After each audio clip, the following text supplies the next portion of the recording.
Hey everybody, it's Joey and I'm here with a fibromyalgia video. Basically, I wanted to put a video out there to let people know that some of the symptoms I have, so that if they have them themselves, they don't think like I thought, oh my god, I'm the only one that has this, is it part of my fibromyalgia, is it something else? Recently I went through a sleepless nights and decided to look at some fibromyalgia videos. There were loads out there and some of them are really, really good. One of which Dr. Kevin White, I think it was, that I watched. He's a really good doctor, advocate for fibromyalgia sufferers. If I lived in the US, I'd be on his waiting list to see him. That's how good he is. Basically, he mentioned that sometimes people have problems gripping pens, and that's a problem I've had since about 5 years ago. I haven't been able to.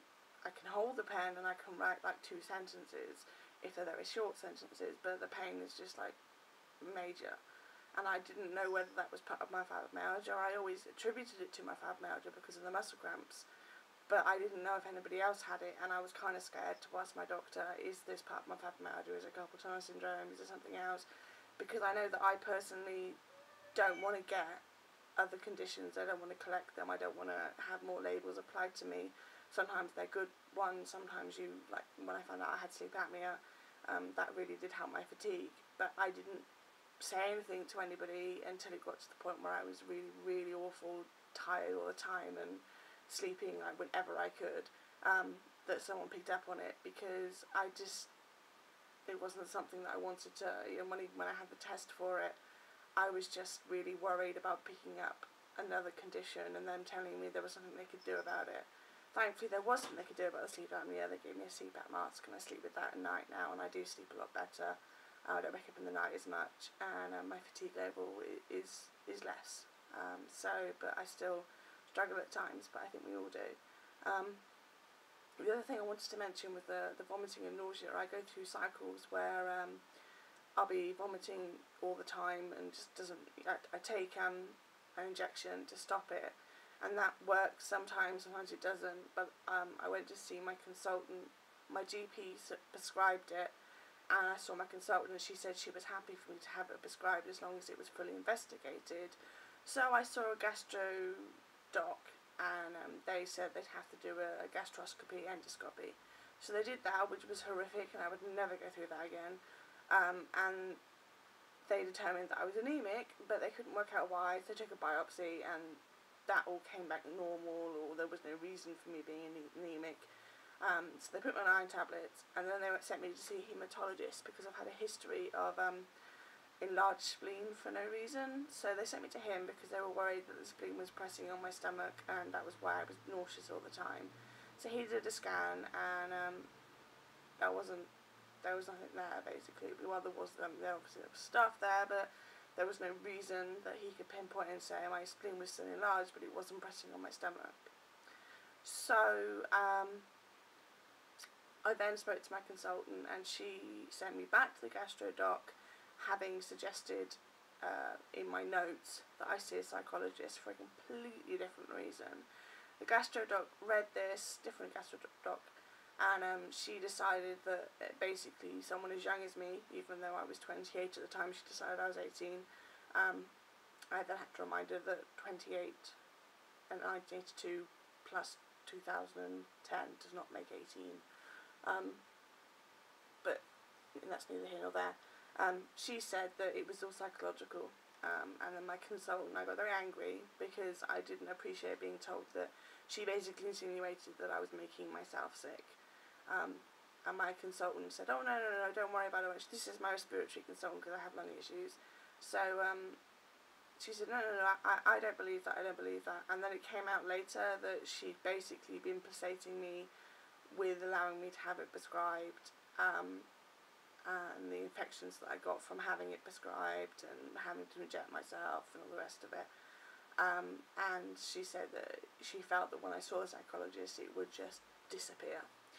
Literally, like the minute I walked in and said, hi, my name's Joey, they'd say, okay, you're no longer sick now. And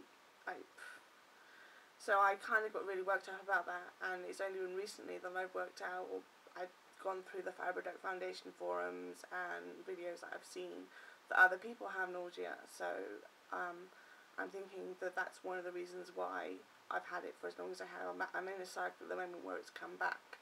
I was without it for a couple of months, and that was great. And it kind of made me think, you know, was it psychological? Because I started seeing a psychologist, but then it's come back, and I wasn't thinking about it, and I wasn't missing it or anything else like that. And I do agree that, for me at least, some of my conditions have a psychological basis in the fact that they're made worse by stress, which, you know, anyone who knows me will agree with. But I don't believe that every symptom I have is based on the fact that I've got psychological issues. It's complicated, basically. I have physical symptoms, therefore you should treat the physical symptoms rather than treat the non-existent psychological ones that, yeah, I don't know. So yeah, those are the two things that I wanted to talk about. Just basically the hand cramping and the vomiting and stuff. It may be something else. I'm glad that my doctor investigated it and didn't just say, oh, it's your fibro, don't worry about it. Because if it had been something else, then I'd want it picked up on, especially if it was something that they could have treated and got rid of, and, you know, that would have been great. So I don't mind the fact that she investigated it. I just wish that I hadn't been given the brush off. And I wish that I'd been told at some point, oh yeah, it can be linked to fibro, so maybe that's what it is.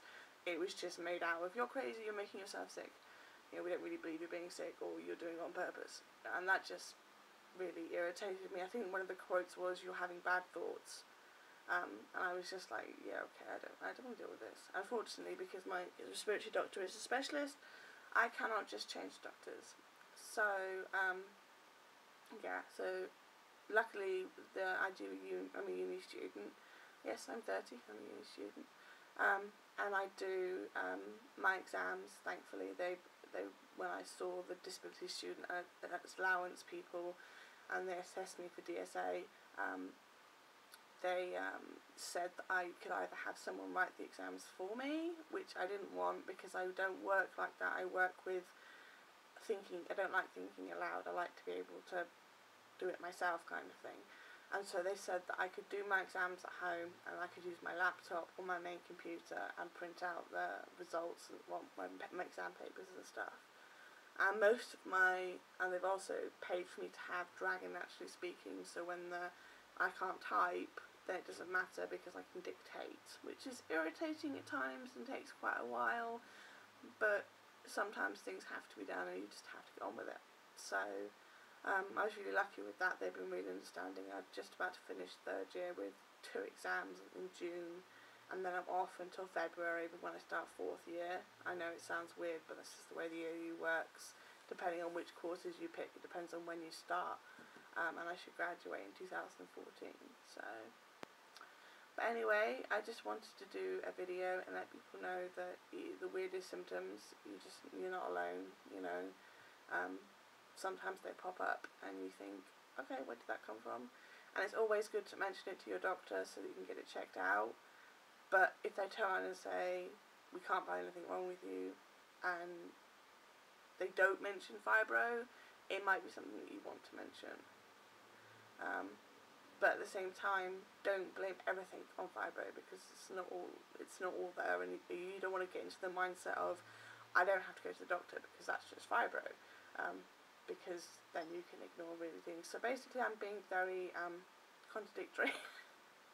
I'm aware of that. I've just woken up from a nap and I wanted to get this done. So yeah, basically you're not alone. People have the same symptoms as you, and also don't ignore symptoms, get them checked out, but don't feel like you're a complete psychological mess just because your doctor says so, especially if they're not a doctor that deals with fibromyalgia or ME or whatever other conditions you have, that they all sit there and go, oh, that doesn't exist, because that's a load of bollocks.